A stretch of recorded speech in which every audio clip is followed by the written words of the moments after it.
Welcome students. अभी तक हमने डिफरेंशिएशन पढ़ा, डेरिवेटिव पढ़ा। आज हम पढ़ेंगे कि जो डेरिवेटिव होता है उसका ज्योमेट्रिक मीनिंग क्या है। मतलब हम जो अभी तक कर रहे हैं उसका ज्योमेट्रिक मतलब क्या है, उसका फिजिकल मतलब क्या है। ठीक है, तो जो हमने पढ़ा है उसके अकॉर्डिंग क्या होता है कि जब दो फंक्शन होते हैं जिसमें से एक तो इंडिपेंडेंट होता है और एक डिपेंडेंट होता है, मान लीजिए कि वो एफ ऑफ एक्स है और एक्स है, तो जब एक्स के साथ परिवर्तन की दर हम वाई में निकालते हैं तो वो डेरिवेटिव कहलाता है। अगर मैं इस चीज़ को एक ग्राफ की तरह प्लॉट करूं तो ये आपका एक्स एक्सिस हुआ और ये आपका एफ ऑफ एक्स एक्सिस हुआ, इसको हम वाई भी कह लेते हैं। ठीक है, तो एफ ऑफ एक्स एक्सिस या वाई एक्सिस है। ठीक है, और मैंने x के चेंज के साथ y का चेंज का एक प्लॉट बनाया है। ठीक है, तो वो जो कर्व है वो इस तरह से दिखता है। ये जो कर्व आप देख रहे हैं इसको चलिए हम नाम दे देते हैं, ये कर्व है a to b। तो a to b जो कर्व है वो x और f ऑफ x या y के बीच का कर्व है। ठीक है, जब इन दोनों को प्लॉट करते हैं तो ये कर्व है। तो अगर मुझे ये निकालना है कि ये डेरिवेटिव मुझे फाइंड आउट करना है y का x के रेस्पेक्ट में, तो मुझे क्या करना होगा कि इस कर्व में जब मैं x की वैल्यू को थोड़ा सा बढ़ाता हूँ तो इस कर्व में कितना चेंज आता है। ठीक है, तो मैं इसके लिए मानता हूँ कि एक वक्र है y is equal to f of x. ठीक है, x का फंक्शन हो गया एफ ऑफ एक्स और x बराबर a पर ये दिया हुआ है कि ये अवकलनीय है। ठीक है, x बराबर a पर ये दिया हुआ है कि ये अवकलनीय है। ठीक है, साथ ही p एक बिंदु है जो p a of F x है, मतलब कि ये बिंदु a है, यहाँ पे x, यहाँ पे x का मान a है। ठीक है, तो ये हो गया p x बराबर a। ठीक है, तो ये तो हो गया a। अब इस पे f ऑफ x का मान f ऑफ a, तो ये जो बिंदु है p ये इस कर्व के ऊपर स्थित है और इसी के जस्ट पड़ोस में नेबरहुड में एक और बिंदु है q। अब q को हम एक जनरल नोटेशन देते हैं x का। ठीक है, ये x है, तो अगर ये x होगा x तो ये हो जाएगा f ऑफ x। ठीक है, तो p और q दो बिंदु हैं जो आपस में निकटता में अवस्थित हैं। ठीक है, तो अब मेरे पास ये जो दिख रहा है आपको PQ, तो PQ क्या है? जीवा है। PQ जीवा है इस कर्व के लिए। ठीक है, तो हमने दो बिंदु अगर हमारे पास हों तो हम उस रेखा का स्लोप लिख सकते हैं। ठीक है, तो हम एक बार थोड़ा अलग से देख लेते हैं कि अगर दो बिंदु हमारे पास हों तो रेखा का स्लोप क्या होता है। अगर हमारे पास बिंदु हैं x1 y1 and x2 y2, अगर हमारे पास ये दो बिंदु हैं तो रेखा का स्लोप होता है y2 minus y1 upon x2 minus x1। ठीक है, ये क्या होता है? स्लोप होता है, जिसे हम m से भी रिप्रेजेंट करते थे। ठीक है, तो ये होता है स्लोप अगर हमारे पास दो बिंदु हो। तो यहाँ पे हम देख सकते हैं कि हमारे पास दो बिंदु कौन से हैं। तो यहाँ पे हमारे पास दो बिंदु हैं, तो यहाँ पे हमारे पास दो बिंदु हैं F of x, x F of x और ए एफ ऑफ ए। तो मैं अगर लिखना चाहूँ स्लोप, अच्छा नहीं, हिंदी में ही लिखते हैं, चलिए, ढाल या प्रवणता। ठीक है, या इंग्लिश में स्लोप ऑफ जीवा कोड PQ इज, तो PQ का ढाल क्या हो जाएगा? बिंदु हमारे पास हैं तो ये हो जाएगा F of x minus F of A upon upon x2 minus x1 होता है, तो मतलब x माइनस ए। ठीक है, तो ये तो हो गया हमारा क्या बात कि ये हो गया स्लोप, मतलब ये इस रेखा का हो गया स्लोप। ठीक है, अब डेरिवेटिव जो होता है वो हम किस तरह से डिफाइन करते हैं? तो डेरिवेटिव हम डिफाइन जो करते हैं वो डिफाइन करते हैं कि अगर P और Q दोनों एक हो जाएं, अगर मानिए P और Q दोनों एक हो जाएं, मतलब P Q जो है वो चलता हुआ P में मिल जाए। ठीक है, तो अब हम लिखते हैं यदि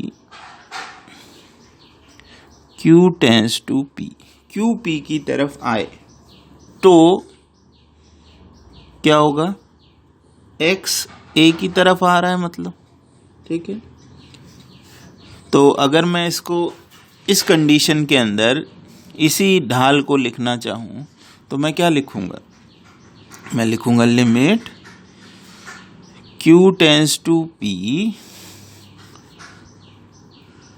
जीवा PQ का ढाल बराबर लिमिट, यहाँ पे तो x और c है तो x to c f of x minus f of a upon x minus a। ये हो गया। ठीक है, तो जैसे जैसे P जो है Q जो है वो P की तरफ आएगा तो ये हमारे पास समीकरण आ गया। अब एक चीज़ और हमें पता है कि अगर ये देखिए इसको एक बार फिर बना के देखते, अगर हमारे पास ये कर्व था, थोड़ा डीप कर्व देखते हैं। ठीक है, और ये बिंदु यहाँ थे, तो आपको बिल्कुल अलग से ये P था और ये Q था। अब ये Q जो है वो P की तरफ आना शुरू करता है, तो जब आना शुरू करता है तो मान लीजिए यहाँ पहुँचता है तो ये होगा। ठीक है, फिर नई पोजीशन पे यहाँ पहुँचता है तो ये होगा। ठीक है, फिर यहाँ पहुँचता है तो ये होगा।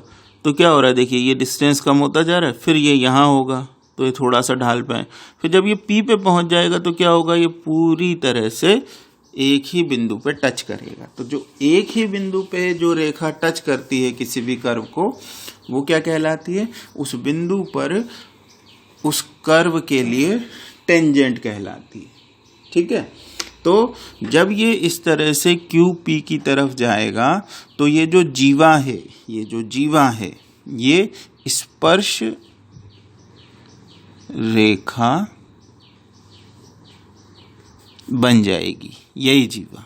ठीक है, और इसीलिए हम क्या लिख सकते हैं कि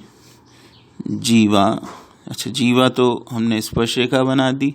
तो इस कंडीशन में जबकि अब हम मानते हैं कि ये हो चुका है, तो ये जीवा किस में कन्वर्ट हो चुकी है? स्पर्श रेखा में। तो यहाँ पे लिखें स्पर्श रेखा। अब स्पर्श रेखा दो बिंदुओं पे तो नहीं होती, का ढाल बिंदु P पर बराबर limit x tends to c f of x minus f of a upon x minus a। ठीक है, ये हो गया।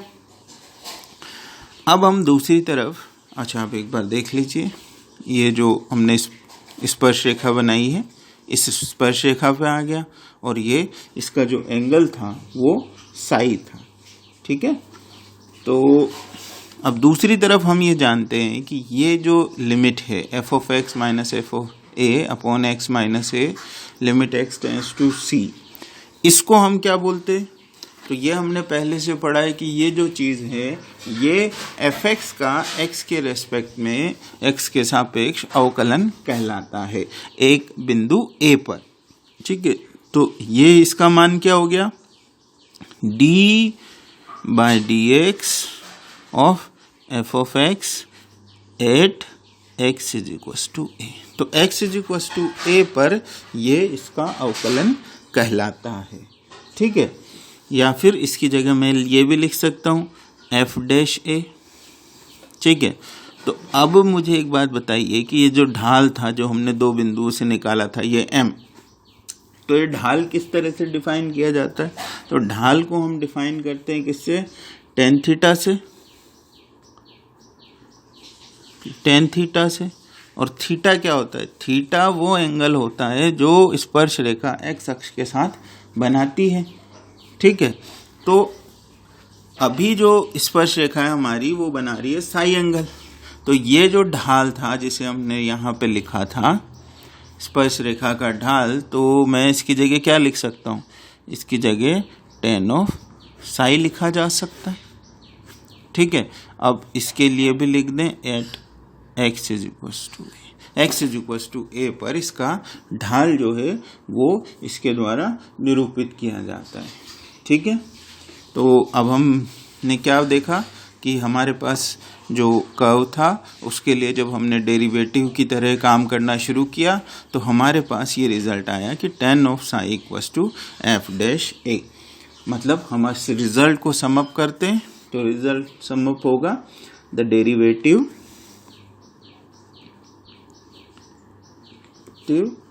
Of a function at a point x is equals to a is the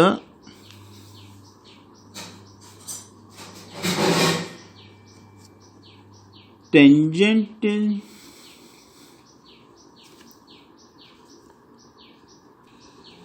is the slope of the tangent at the curve y is equals to f of x at x is equals to a, ठीक है। अवकलज किसी भी फलन के लिए बिंदु x बराबर a पर उस वक्र के बिंदु x बराबर a पर स्पर्श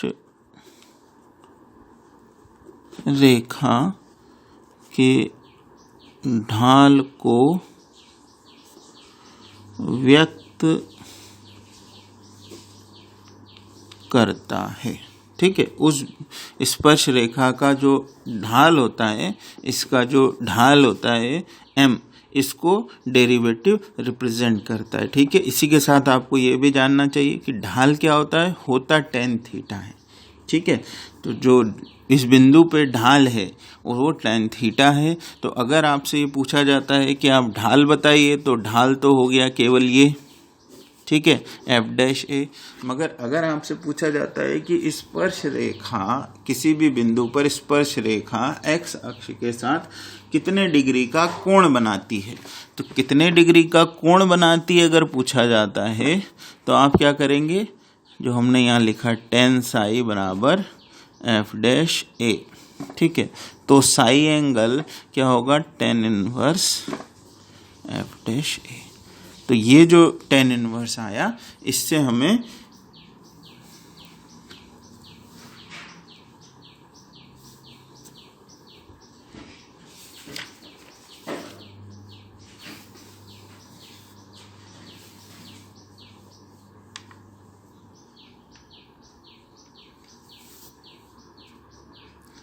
तो ये जो tan इनवर्स आया इससे हमें स्पर्श रेखा वक्र के ऊपर कितने डिग्री का कोण बना रही है ये पता चल जाएगा, ठीक है।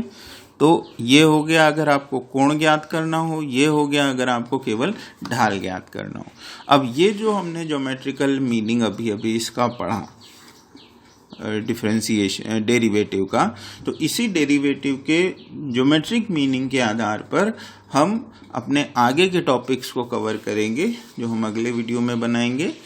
तो आगे के टॉपिक्स के अंदर हम टेंजेंट, नॉर्मल, क्योंकि टेंजेंट और नॉर्मल में भी क्या होता है कि टेंजेंट अगर हमें किसी भी वक्र पर किसी भी बिंदु पर ज्ञात करनी है तो बिंदु हमारे पास होता है, हमें ज्ञात क्या करना होता है, ढाल। तो यहाँ से इस तरह से हम ढाल निकाल लेंगे। अगर हमें नॉर्मल ज्ञात करना है तो नॉर्मल भी क्या होता है, उस टेंजेंट के लंबवत रेखा, ठीक है, परपेंडिकुलर लाइन होती है तो उसका परपेंडिकुलर लाइन के लिए भी हम ढाल निकालेंगे, ठीक है। इसी के साथ हम निकालेंगे कि अगर हमारे पास दो अलग अलग रेखाएं हैं जिनका आपस में परपेंडिकुलर या पैरेलल होने का रिलेशन नहीं है तो उन दोनों रेखाओं के मध्य कोण क्या है, क्योंकि यहाँ से हमने देखा कि कोण कैसे निकलता है, ऐसे निकलता है। तो हमारे पास उन दोनों रेखाओं का कोण होगा तो हम उन दोनों रेखाओं के मध्य क्या कोण है ये ज्ञात करेंगे, ठीक है। तो नेक्स्ट लेक्चर में मिलते हैं स्टूडेंट्स, फिर हम इस टॉपिक को ख़त्म करेंगे, इससे बाद हम इंटीग्रेशन पे आएंगे। चलिए।